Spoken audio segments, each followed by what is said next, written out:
Bonjour, chers amis, chers concitoyens plus ou moins interdits de liberté. Eh bien, je suis très heureux de tous les réconforts que vous m'avez donnés par des bonnes critiques à mes trois précédentes visions par cette méthode. Alors, pour reprendre un peu ce que j'ai dit hier, eh bien c'était ce matin, je vais vous faire une petite répétition parce que l'idée de la cohérence, de l'évidence qui existe dans notre monde dans lequel nous vivons doit être bien compris. On doit sentir et savoir que à chaque endroit, à chaque moment, dans chaque corps, il y a une interpénétration de tous les règnes. On ne sait pas être hors d'un règne. Le règne est en nous, il est partout. Alors je reprends l'idée ici de la vie de la nature où nous voyons que nous sommes les vivants qui sont ici, avec l'homme jusque-là, dans un triangle jaune. Nous sommes dans sandwich, avec en bas un monde vital mais qui ne vit pas, le monde de la matière, et un monde spirituel qui ne vit pas non plus, qui nous prend en sandwich. Alors, il y a une verticalité. L'homme, toutes les créatures vivent horizontalement, l'homme en tant qu'animal aussi, mais il a une verticalité. Il s'est donc monté pour garder sa santé. Il doit avoir une évolution qui se détache un peu de la gravité. On voit ici que le monde minéral, il répond à la matière sans vie. C'est la pesanteur qui joue. Mais dans la vie, c'est un combat quelque part contre la pesanteur. Quand on tombe vers le bas de cette verticalité, on va tomber malade parce qu'on fait des aberrations. On refuse cette évidence, les évidences qui sont dans le monde. Vous avez bien compris que le minéral devient vivant grâce au végétal et aux champignons. Et ainsi, nous avons le chlorophylle qui fait son ouvrage pour faire tous les recyclages une fois que l'animal va respirer et expirer par exemple du CO2. Eh bien, le rapport se remet avec les végétaux. Donc les végétaux ont donc le potentiel, et le font aussi, de faire de la vie avec de la matière. Et après, quand ça existe, alors l'animal peut venir sur Terre parce qu'il peut manger le règne végétal. Et alors, c'est ces deux règnes qui, ensemble, vont permettre une évolution à tel point qu'à un moment donné, l'humanité peut arriver. Et nous avons le troisième niveau de vie, où nous avons une interpénétration du système spirituel avec le système naturel de la vie sur Terre.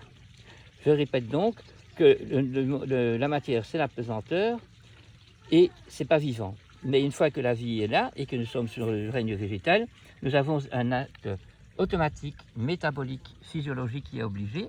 Quand on est animal, on est obéi tout à fait à l'instinct.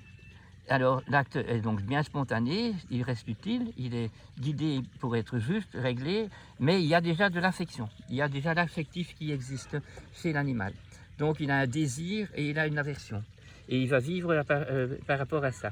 Mais une fois que l'homme est là, l'homme va intervenir là-dedans et on peut voir donc que s'il fait des aberrations, que le chien, il va donc au lieu de protéger les poules, il va manger vos poules. Donc, parce qu'il n'a pas la capacité humaine n'est pas dans la maîtrise. Et nous avons alors des problèmes qui se font. À nous donc de comprendre pourquoi ça se passe. Parce que l'acte humain, c'est un acte raisonnable. On est doué de la raison. Et donc, pour trouver la raison de pourquoi tout se trouve dans ce monde, pour trouver à quoi sert le calendula, à quoi sert le loup, qui nous donne comme exemple, et comment on doit le domestiquer. Tout ça est expliqué par nos ancêtres, si on retourne dans l'histoire, ou par les maladies que nous avons créées depuis que nous avons quitté le bon sens commun. Je reprends donc. Le monde minéral, c'est l'air, l'eau, la terre, qui se propose dans trois dimensions possibles, en cristal, en liquide ou en gaz. Je vous l'avais expliqué avec l'eau qui est liquide à la température ambiante, qui, quand il gèle, devient de la glace. Et si on va plus haut dans la température, ça devient un gaz qui est souvent invisible. Les lois de la matière, vous les connaissez bien, mais les lois du décor vital au niveau du spirituel, c'est l'énergétique et c'est la lumière cosmique c'est ce qu'on appelle donc l'énergétique qui va influencer la vie. Au niveau de la plante, je vous l'ai dit, chaque cellule va donc prendre des éléments de l'air, de l'eau et de la terre, va le métaboliser selon son code génétique, et puis va mettre à l'extérieur, par la membrane qui est perméable pour certaines choses selon son code génétique, et nous avons donc le recyclage et le partage qui se passe. Le niveau végétal va rentrer dans l'animal et va donc jouer dans le corps de l'animal et de l'homme bien sûr aussi, le rôle végétatif. Donc on appelle végétatif tous les tissus et tous les organes que nous ne pouvons pas dominer par notre volonté et par notre intellect. Par exemple, mes muscles, c'est volontaire. Quand je veux prendre quelque chose, je prends le Bellis perennis ici, je commande et j'exécute. Mais mon foie et mon rein, je ne vais pas leur dire comment ils doivent travailler, ils travaillent tout le temps comme ça. Et si mon cœur bat parce que j'ai vu une belle chose et que mon cœur bat plus vite, eh bien c'est lui qui le fait. Et je ne sais pas lui dire ne le fais pas. C'est important de savoir ça. Et puis nous arrivons à l'Homo sapiens. L'Homo sapiens, que nous devons mettre une virgule et mettre sapiens parce que le sapiens n'est pas configuré dans la génétique extérieure de l'homme. On devient sapiens que par sa propre volonté, parce que nous faisons des exercices de bon caractère, que nous avons de l'amour pour tout l'univers, et que donc c'est par amour que nous arrivons à respecter les lois et ne plus trahir cette nature qu'on a autour de nous, et d'autant plus certainement pas traduire son propre corps. Donc si je mange des choses qui ne sont pas vivantes, eh bien je trahis mon corps.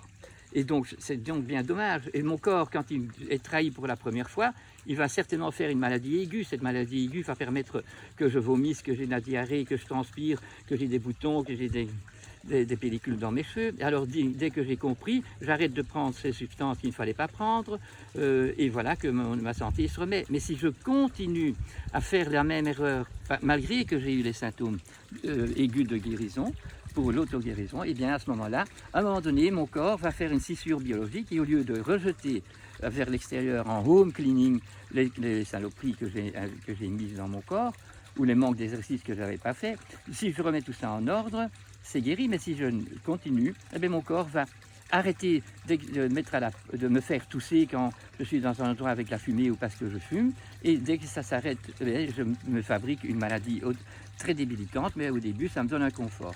La seule chose c'est que quand je cours, je me verrai à tousser, mais quand je regarde ma TV, je ne tousse pas, et c'est donc confortable de continuer à fumer mes cigarettes de cancer.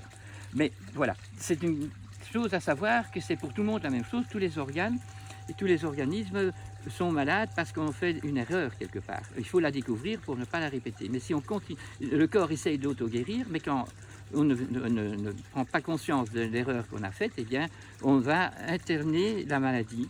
Et on n'aura pas ces symptômes qui sont vraiment guérisseurs, qu'on appelle les maladies aiguës, et la maladie chronique s'installe jusqu'au moment où, quelque part, elle serait inguérissable, comme certains grands sages nous l'ont déjà expliqué. Voilà, pour reprendre un peu ce qu'on avait vu hier, je voulais encore vous dire aussi que quand on veut voir l'échelle duquel on descend, on doit savoir qu'il y avait d'abord les bactéries. Et puis, il y a deux branches. Et on est encore dans l'eau. Jusqu'ici, on est encore dans l'eau. Et nous avons donc tous les animaux qui vivent dans l'eau. Nous avons les vers, nous avons les poissons, les amphibiens, les reptiles déjà ici. De l'autre côté, on a les mollusques, on a les céphalospores. Et puis, on sort de l'eau et on va voir que c'est cette branche-là qui donne les insectes. Et cette branche ici en bas, avec les vers, les reptiles ici, eh bien, on arrive aux oiseaux d'un côté et aux mammifères duquel nous faisons partie. Et nous sommes donc la couronne de tout ça. Mais ayant cette couronne, on a des responsabilités d'arriver à tenir ce monde aussi beau que possible en recevant des réponses de la nature. Alors j'ai fait ici un petit dessin qui remet un peu dans une autre vision ce que je viens de vous dire.